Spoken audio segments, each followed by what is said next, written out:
जब एक चिड़िया ने मरकर भी लिया इंतकाम और मार डाले करोड़ों चीनी नागरिक। इतिहास की सबसे बड़ी बेवकूफी, नतीजा इतिहास का सबसे काला कालखंड। एक चिड़िया जिसने चीन को प्रकृति से छेड़छाड़ करने का परिणाम दिखा दिया। ऐसा दिखाया कि चाइना क्या पूरी दुनिया भी इस घटना को कभी भूल नहीं पाएगी। ऐसा क्या हुआ चाइना में कि 4 करोड़ लोग भूख से तड़प तड़प कर मर गए। आज हम आपको इस वीडियो में बताएंगे चाइना की क्रूरता की ऐसी कहानी जिसके नतीजे से पूरी दुनिया की रूह कांप उठी। ऐसी क्रूरता जिसने जन्म दिया इतिहास के सबसे बड़े सूखे को। दोस्तों, दुनिया की सबसे बड़ी भुखमरी की शुरुआत होती है माओ जेडोंग के एक फैसले से, जिसमें इंसान को लगा कि वो अपनी ताकत के दम पर प्रकृति पर जीत हासिल कर पाएगा। वही माओ जेडोंग जिसने चाइना का स्वरूप बदल के रख दिया। वही माओ जेडोंग जिसने कहा था कि power flows from the barrel of the gun, यानी कि ताकत बंदूक की नाल से बहती है। माओ जेडोंग का नाम चाइना के इतिहास में एक महान क्रांतिकारी के रूप में जरूर दर्ज हो। कम्युनिस्ट पार्टी को एस्टैब्लिश करने में माओ जेडोंग का बहुत बड़ा हाथ रहा हो, लेकिन माओ जेडोंग ने जितने चीनियों को मौत के घाट उतार दिया है डायरेक्टली या इनडायरेक्टली, ये जानकर आप सबके हाथ पांव थरथरा जाएंगे। दोस्तों, ये ही चाइनीज कम्युनिस्ट पार्टी के चेयरमैन थे और उस कालखंड में चाइना में कम्युनिस्ट पार्टी के सुप्रीम लीडर को चेयरमैन बोला जाता था।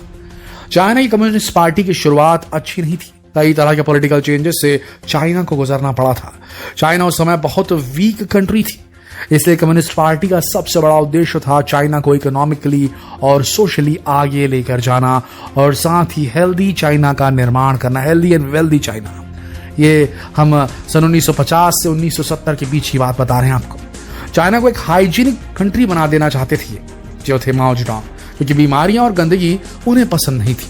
और उस समय चाइना का मेन इशू ये दोनों समस्याएं जरूर थी। वहां इन्फेक्शियस डिसीजेस की वजह से हर साल लाखों लोगों की मौत हो रही थी, जिससे निपटने के लिए माओ जेडोंग ने कैंपेन चलाया जिसका नाम उन्होंने रखा द ग्रेट लीप फॉरवर्ड, यानी कि वो लंबी छलांग, जो माओ जेडोंग ने 5 ईयर प्लान की तरह इंट्रोड्यूस किया। 1958 से 1962 यानी कि 1962 तक चलने वाला ये प्लान चाइना की हिस्ट्री के डार्केस्ट पीरियड में से एक साबित हुआ। चाइना की कम्युनिस्ट पार्टी के अनुसार वो एक ग्रेट लीप लेने वाले, यानी कि एक बहुत बड़ी छलांग लगाकर यूके, यूएसए और सोवियत यूनियन जैसे डेवलप्ड नेशंस के बराबर पहुंचने वाले थे। और उसके लिए माओ जेडोंग ने सबसे पहले चुना एग्रीकल्चर को। चाइना का टारगेट था ग्रेन्स को, अनाज की फसलों को कई गुना बढ़ा देना। और इसके लिए माओ जेडोंग ने कोई भी साइंटिफिक स्टडी कंडक्ट नहीं की, किसी भी एक्सपर्ट से कोई सलाह मशवरा नहीं लिया और ना ही किसी और डेवलप्ड नेशन की कोई टेक्निक अपनाई, बल्कि उसने तो अपनाया 4 पेस्ट कैंपेन। 4 पेस्ट कैंपेन नाम याद रख लीजिए। और इनकी 4 पेस्ट कैंपेन का सबसे बड़ा हिस्सा था द स्मैश स्पैरो कैंपेन, जो चाइना के करोड़ों लोगों की मौत का कारण बन गया था। दोस्तों, एग्रीकल्चर के थ्रू चाइना अपनी इकोनॉमी को बहुत आगे ले जाना चाहता था और एग्रीकल्चर के सामने मेन चैलेंज था ऐसे पक्षियों का जो फसलों को खाते थे, ऐसे जीवों का जो फसलों को खाते थे और उसके टोटल प्रोडक्शन को कम कर देते थे। और हेल्दी चाइना के लिए मेन इशू था बीमारियां फैलाने वाले कीट। तो माओ जेडोंग ने सोचा कि पक्षियों को फसलों से दूर रखने पर क्यों पैसा बर्बाद करना, हम तो इंसान हैं, हम तो सुपीरियर हैं। ये छोटे मोटे कीट पतंगे, ये पक्षी हमारा क्या बिगाड़ लेंगे। एक काम करते हैं, इनके अस्तित्व को ही मिटा देते हैं। सोचिए जरा दोस्तों, ऐसे जीव जिन्हें भगवान ने बनाया, ऐसे क्रीचर जिन्हें क्रिएट किया खुद भगवान ने, कोई सोच भी कैसे सकता है कि प्रकृति से एक प्रजाति को पूरी तरह मिटाया भी जा सकता है और प्रकृति को बदलने से कोई फायदा होगा, ये कैसे सोच सकता है। क्या इतने बड़े चाइना में एक नॉर्मल सी बात को समझने के लिए किसी के पास भी दिमाग नहीं था उस वक्त। दोस्तों, इस 4 पेस्ट आंदोलन के अनुसार 4 कीटों को मार दिया जाना था और चाइना से पूरी तरह खत्म किया जाना था। ये 4 पेस्ट थे मक्खी, मच्छर, चूहे और चिड़िया। स्पेशली वो वाली चिड़िया जिसे भारत में गौरैया बोलते हैं। दोस्तों, मक्खी, मच्छर और चूहों से फैलने वाली बीमारियों ने उस समय चाइना को पूरी तरह जकड़कर जरूर रखा था। वहां dengue, malaria, small pox, tuberculosis, cholera, plague ये सब फैल रही थी और इन सब बीमारियों की वजह से हर साल लाखों करोड़ों लोग मारे भी जा रहे थे। लेकिन इस तरीके से सारे जीवों को मार देना ये गलत होगा, प्रजातियां ही समाप्त कर देना। तो चाइना ने इनकी बीमारियों को खत्म करने के लिए इनकी जड़ को ही खत्म करने का डिसीजन ले लिया था उस वक्त, जो कि बहुत गलत था। लेकिन फिर भी उन चलो समझ लिया 3 पेस्ट खतरनाक थे, मक्खी, मच्छर, चूहे, समझ गया, चलो तीनों इसको खत्म कर देते तो चलता। चूहे को भी खत्म करना खतरनाक होता है, काफी बड़ा जीव होता है। अब फूड चेन में अगर आप किसी एक जीव की स्पीशीज को पूरी तरीके से इलाके से खत्म कर देंगे तो उसके नीचे के और उसके ऊपर के जीवों में बहुत बड़ा अनबैलेंस हो जाएगा।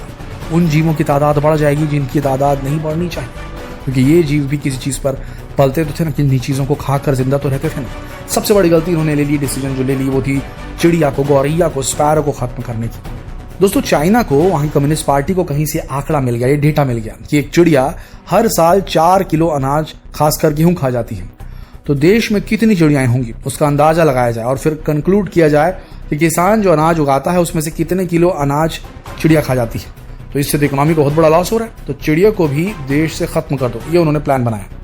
किसी ने कोई रिसर्च नहीं की चिड़िया को मारने से क्या कोई साइड इफेक्ट हो सकता है, इस बारे में किसी ने नहीं सोचा। चाइनीज गवर्नमेंट ने इन 4 जीवों को मारने के लिए चाइना की जनता को इतना प्रेरित किया, पोस्टर छपवाए, खुद माओ जेडोंग ने कई बार अपील, रेगुलर स्पीच दी। सरकार ने ऐलान कर दिया कि ये चारों जहां भी दिखे इन्हें मार दिया जाए।